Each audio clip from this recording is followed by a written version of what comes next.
मेरा देश भारत। भारत जहां पे खाना सिर्फ खाया नहीं जाता है, पूजा जाता है। घर में पहला निवाला भगवान को भोग के रूप में चढ़ाया जाता है। शादियों में 56 भोग बनते हैं। दुनिया भर में हमारे देश की जो स्ट्रीट फूड्स हैं उन्हें पहचान मिली हुई है। दूध एक ऐसा प्रोडक्ट जिसे हम बहुत शुद्ध मानते हैं, इतना शुद्ध कि हमारे देवताओं के ऊपर चढ़ाते हैं, बच्चों को पिलाते हैं, हम रोज यूज करते हैं। लेकिन आज की कहानी बहुत बदल चुकी है। आज इंडिया से सेफ खाना धीरे धीरे गायब होता जा रहा है। क्या बात है इसके बाद क्या बात है? स्ट्रीट फूड्स में रीयूज्ड ऑयल, ये है फेमस हार्ट अटैक पापड़। डेयरी प्रोडक्ट्स में यूरिया और डिटर्जेंट, ये अमूल जनता को पागल बनाने का कोई ना कोई तरीका तो ढूंढ ही लेता है। 10 मिनट्स डिलीवरी में फंगस वाला खाना मिल रहा है। क्योंकि सारे फफूंदी लग रही है। हालत इतनी खराब है कि हर 4 में से एक खाने वाली चीज सेफ्टी टेस्ट को फेल कर जाती है। और सबसे डेंजरस बात तो यह है कि यह सब छुपा हुआ नहीं है, यह हमारे सामने हो रहा है, दिन दहाड़े हो रहा है, हमारी आंखों के आगे हो रहा है। कभी खाने में कॉकरोच मिलता है, कभी बिरयानी में मेडिसिन स्ट्रिप्स निकल आती है, फिर एक रील बनती है और कुछ दिनों तक आउटरीच होता है कि स्टैंडर्ड्स कहां है, सेफ्टी कहां है, और सब कुछ फिर बाद में नॉर्मल हो जाता है। रेगुलेटर्स सब कुछ जानते हुए कहीं गायब नजर आते हैं और हम आम आदमी अपनी बारी का इंतजार करते करते खाने के साथ साथ जहर को भी चुपचाप निगलने लगे हैं। इसीलिए सबसे बड़ा सवाल यह उठता है कि आज देश का खाना हमारे साथ साथ अपनी आखिरी सांसें गिन रहा है।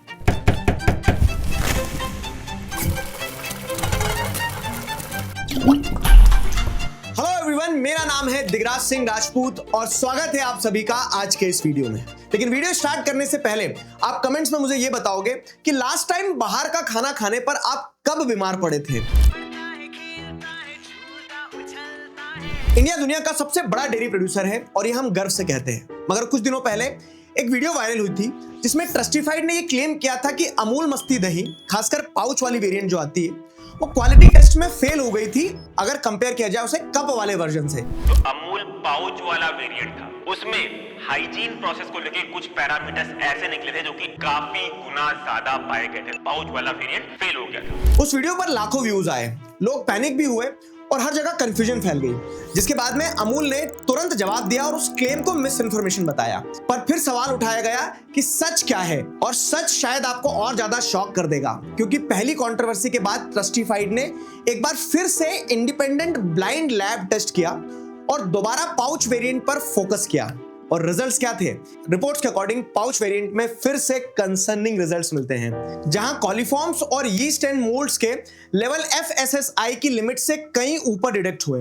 रिपोर्ट के मुताबिक कॉलीफॉर्म लेवल लगभग 76,000 टाइम्स ज्यादा मिला और यीस्ट मोल्ड काउंट्स 22 टाइम्स के ऊपर था। इसी के पैरेलल जो कप वेरिएंट वाला दही है वो टेस्ट में पास हो गया। अब अमूल चाहे कुछ भी सफाई दे, पर पब्लिक के भरोसे को एक झटका लगा और वो अब कभी भी वापस नहीं आ सकता है। सोचो, जो ब्रांड हम और आप सब मिलके बचपन से ट्रस्ट कर रहे थे, एक प्योरिटी का सिंबल माना जा रहा था, उस पर भी सवाल उठने लगे हैं। तब प्रॉब्लम सिर्फ एक कंपनी तक सीमित नहीं रह जाती है, बात सीधे सिस्टम पर आती है। सवाल यह उठता है कि आखिर भरोसा करें तो किस पर करें। और यह कोई एक इकलौता केस नहीं है। गुजरात में एक फैक्ट्री पकड़ी गई थी जहां सालों से सिंथेटिक मिल्क बनाया जा रहा था। असली दूध में यूरिया और डिटर्जेंट मिलाकर दूध प्रोड्यूस किया जा रहा था। मध्य प्रदेश में रेड्स में पाया गया कि हजारों litre fake milk, synthetic paneer और नकली मावा बनाया जा रहा है। नकली पनीर के केसेस तो आप लगभग हर दूसरे महीने हेडलाइंस में देख लेते हो। और आयरनी देखो, ये सब इंडिया में हो रहा है। इंडिया दुनिया का सबसे बड़ा डेयरी प्रोड्यूसर है और फिर भी दूध जैसी बेसिक चीज में मिलावट। आप सोच सकते हैं किस लेवल की प्रॉब्लम है। छोले आएंगे यार। ओए होए होए होए होए होए होए क्या बात। चाट, मोमोज, समोसा, पानी पूरी, ये सब हमारी रोजमर्रा की लाइफ का हिस्सा है और इन्हें खाए बिना तो दिन ही पूरा नहीं होता है। लेकिन सच ये है कि टेस्ट के चक्कर में हम अपनी हेल्थ को रिस्क पर डाल रहे हैं और सिस्टम भी इन्हें प्रॉपरली कंट्रोल करने में फेल हो रहा है। आप खुद देखो, Food Safety and Standards Act 2006 क्या कहता है। इसके हिसाब से हर food business operator including street vendors सबको स्केल के हिसाब से FSSAI का रजिस्ट्रेशन या लाइसेंस लेना जरूरी होता है। पर रियलिटी क्या है? रियलिटी ये है कि सिर्फ 1/3 वेंडर्स ही रजिस्टर्ड है। मतलब majority of the vendors informal system में काम कर रहे हैं। और जब ये इनफॉर्मल सेक्टर में काम कर रहे हैं, इसका मतलब सीधा सा ये है कि ना कोई ट्रैकिंग है और ना ही कोई अकाउंटेबिलिटी होगी। और ये कोई हवा में बात नहीं हो रही है, कुछ फैक्ट्स ऐसे हैं जो आपको चौंका देंगे। मोहाली में एक मोमोज फैक्ट्री पर जब रेड हुई तो वहां से जो चीजें सामने निकल के आई वो हमें सच में हिला देने वाली थी। जैसे वहां पर साफ सफाई की हालत बहुत ही खराब थी, वहां पर सड़ा हुआ मीट मिला और रिपोर्ट्स के मुताबिक एक कटे हुए कुत्ते का सिर भी पाया गया। सोचो, जो चीज हम बिना सोचे खा लेते हैं, बड़े चाव से खाते हैं, उसके पीछे कभी कभी इतनी डरावनी रियलिटी भी छुपी हो सकती है। खाओगे मोमोज? कभी आइसक्रीम में कीड़ा मिलता है, कभी पानी पूरी का पानी जो है वो कंटामिनेटेड होता है और हर बार सेम पैटर्न रिपीट होता दिखाई देता है। पहले वीडियो वायरल होती है, लोग बहुत आउटरेज दिखाते हैं, कुछ दिन तक लोग खाना भी बंद करते हैं, फिर सब चुप्पी साध लेते हैं और चुपचाप उन्हीं स्ट्रीट फूड्स को खाना शुरू कर देते हैं। अब ऑब्वियसली इन सब में स्ट्रीट वेंडर्स की बहुत बड़ी गलती है, पर इसी के साथ साथ सिस्टम भी कहीं ना कहीं जिम्मेदार है। आप पूछोगे कैसे? बहुत से वेंडर्स सिर्फ अपने घर चलाने के लिए काम करते हैं, ऐसा नहीं कि वो लाखों का प्रॉफिट बना रहे हैं। तो उनका प्रॉफिट इतना कम होता है कि प्रॉपर स्टोरेज नहीं हो पाता है, रोज की कमाई पर सब कुछ डिपेंड करता है। अब अगर सिस्टम की बात करें तो सिस्टम ने भी उनके लिए कभी ऐसी सेफ और सही सेटअप बनाई ही नहीं जहां वो बिना कॉम्प्रोमाइज करे ईमानदारी से अपना काम कर सके और सारे स्टैंडर्ड्स को फॉलो कर सके। और रही बात हमारी, तो हम तो आज बस 20 रुपए की प्लेट से खुश हैं। आज इंडिया का सबसे पसंदीदा खाना सबसे ज्यादा अनरेगुलेटेड हो चुका है। ये है फेमस हार्ट अटैक पापड़। एनएचआरसी ने रिसेंटली यूनियन हेल्थ मिनिस्ट्री और एफएसएसआई को एक नोटिस भेजा क्योंकि देश भर में रीयूज कुकिंग ऑयल का इशू सीरियस लेवल तक पहुंच चुका है। अब आप सोच रहे होंगे आखिर का ये इशू है क्या? तो देखो, जब तेल को बार बार डीप फ्राई के लिए गर्म किया जाता है तो वो धीरे धीरे खराब होने लगता है, उसके अंदर सारे न्यूट्रिएंट्स खत्म होने लगते हैं और हर रीयूज के साथ में हार्मफुल केमिकल्स और बढ़ते जाते हैं। लॉन्ग टर्म में यही चीज हार्ट डिजीज, टाइप 2 डायबिटीज और फैटी लिवर जैसी प्रॉब्लम्स के रिस्क को और बढ़ा देती है और ये सारी वो प्रॉब्लम्स हैं जो इंडिया में पहले से ही बहुत कॉमन है। 2022 की एक स्टडी में सामने आया कि इंडियन सिटीज में लगभग 60% यूज्ड कुकिंग ऑयल दोबारा फूड चेन में वापस जाता है। मतलब कि जो तेल कल ड्रेन्स में होना चाहिए था वो आज पकोड़े तल रहा है। और सबसे ज्यादा चिंता की बात यह है कि ये गलती से नहीं होता, पूरी प्लानिंग के साथ होता है। एक पूरा का पूरा कार्टेल इसमें काम कर रहा होता है। जितने भी रेस्टोरेंट्स होते हैं वो अपना यूज्ड ऑयल बेच देते हैं, मिडिलमैन जो होते हैं वो उसे कलेक्ट करते हैं, थोड़ा सा प्रोसेस करके साफ करते हैं और फिर जो रोड साइड स्टॉल्स और छोटे शहरों के फूड जॉइंट्स होते हैं उन्हें ये सप्लाई कर दिया जाता है क्योंकि नए तेल के कंपैरिजन में ये यूज्ड कुकिंग ऑयल उन्हें सस्ता पड़ जाता है। अब इन्हीं सभी चीजों को देखते हुए एफएसएसएआई ने रुको यानी कि repurpose used cooking oil initiative launch किया था। इस इनिशिएटिव का एम ये था कि जो कमर्शियल किचन से यूज्ड ऑयल निकल कर आता है उसे कलेक्ट किया जाए और उसे बायोडीजल जैसे इंडस्ट्रियल काम में डाइवर्ट करना होगा। अब आइडिया तो स्ट्रॉन्ग था, पॉलिसीज भी बनी और अवेयरनेस भी क्रिएट हुई थी, लेकिन ग्राउंड रियलिटी आज भी काफी अलग है। एग्जाम्पल के तौर पे भोपाल से एनएचआरसी को एक खबर मिलती है कि यूज्ड ऑयल आज भी खुल के रीयूज हो रहा है और रीसेल भी खुलेआम हो रहा है और ऐसी कई ईटरीज हैं जो इसे सही तरीके से डिस्पोज करने की बजाय बेच देती है क्योंकि वो सस्ता पड़ता है। मतलब रूल्स भी है, पोस्टर्स भी लगे हैं, अवेयरनेस भी है, लेकिन तवा आज भी पुराने तेल से ही गर्म हो रहा है। ये रुको, जिससे आप और आपका वातावरण। इंडिया का food watchdog, food Safety and standards authority of India, कागज पर इसके रूल्स स्ट्रॉन्ग दिखाई देते हैं, सब कुछ एकदम प्रॉपर लगता है, पर ग्राउंड रियलिटी अलग है। पार्लियामेंट की पब्लिक अकाउंट्स कमेटी तक ने फसाई के ऊपर यह सवाल उठाया है कि फूड सेफ्टी नॉर्म्स को सीरियसली इंप्लीमेंट नहीं किया जा रहा है। आज दिक्कत यह है कि टेस्टिंग लैब्स लिमिटेड है, कई स्टेट्स में बेसिक टेस्टिंग इंफ्रास्ट्रक्चर भी वीक है और ऊपर से मैन पावर की भी बहुत कमी है।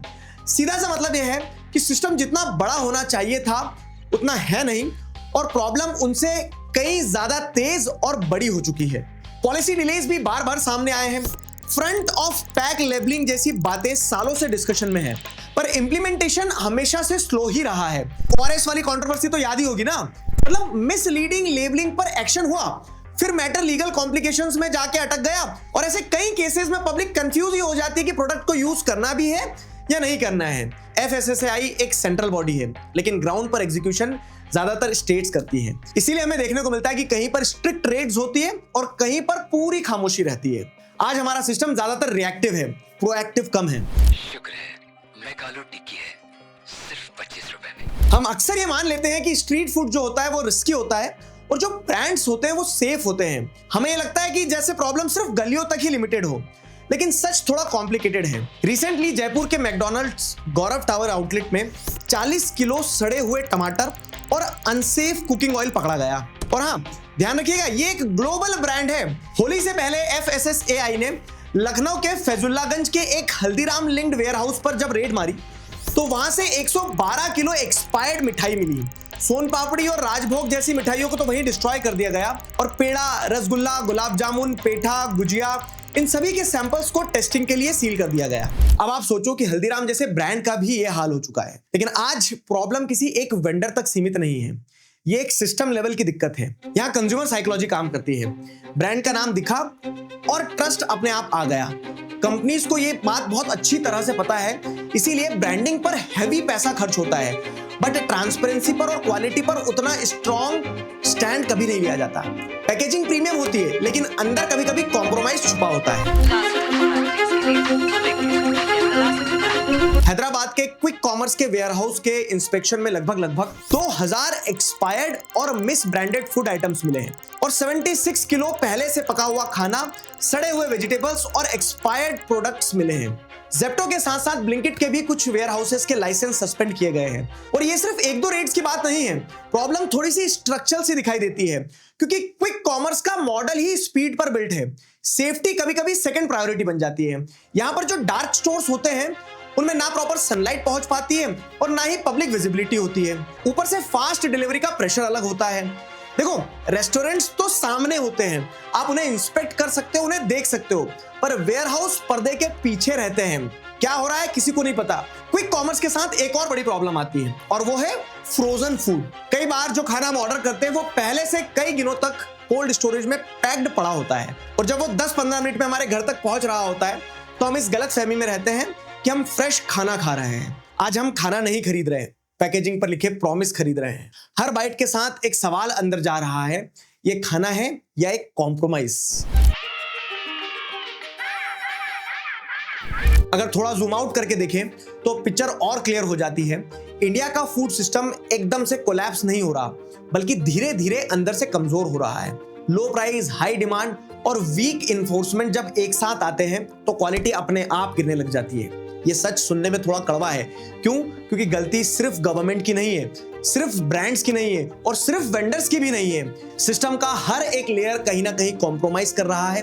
रेगुलेटर धीरे चलता है, कंपनीज प्रॉफिट को सबसे पहले रखती है, वेंडर्स सर्वाइवल मोड में काम करता है और हम सिर्फ कन्वीनियंस मोड में जी रहे होते हैं। हम 20 रुपए बचाने के लिए रिस्क ले लेते हैं और बाद में कहते हैं कि सिस्टम ही खराब है। पापी पेट का सवाल है। तो समस्या तो है, बहुत बड़ी और साफ दिखाई देने वाली समस्या है, पर समाधान पर फोकस करते हैं और सवाल पूछते हैं कि क्या इसका कोई रास्ता है? हाँ है, लेकिन तभी है जब हम खुद जागेंगे। हिस्ट्री इस बात का प्रूफ है कि जब पब्लिक प्रेशर बढ़ाती है तब असली रिफॉर्म्स आते हैं। 2015 में जब मैगी बैन हुआ था तब उस कंट्रोवर्सी के बाद टेस्टिंग प्रोसेस काफी स्ट्रिक्ट हुई थी।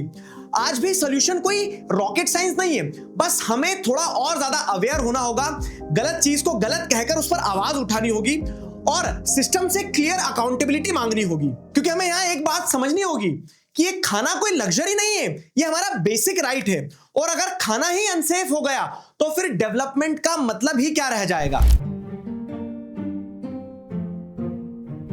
मैं कंक्लूजन में एक बार फिर क्लियर करना चाहता हूं कि ये वीडियो किसी ब्रांड या किसी वेंडर के खिलाफ नहीं है। ये एक वेकअप कॉल है, एक वेकअप कॉल रेगुलेटर्स के लिए, कंपनीज के लिए और सबसे ज्यादा हम सब के लिए। क्योंकि स्ट्रॉन्ग नेशन सिर्फ जीडीपी से नहीं बनता, वो किचन से बनता है, थाली से बनता है। सैटेलाइट देश को पावरफुल बना सकते हैं, लेकिन थाली ही है जो देश को जिंदा रखती है।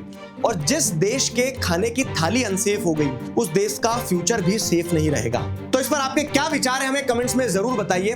आगे किन टॉपिक्स पर आपको वीडियो चाहिए वो भी हमें कमेंट्स में जरूर बताइए। और अगर आपको ये वीडियो अच्छी लगी तो इसे ज्यादा से ज्यादा लोगों तक शेयर कीजिए, क्योंकि ये ज्यादा से ज्यादा लोगों को जागरूक करने के लिए जरूरी है। आशा करता हूं आपको ये वीडियो पसंद आया होगा।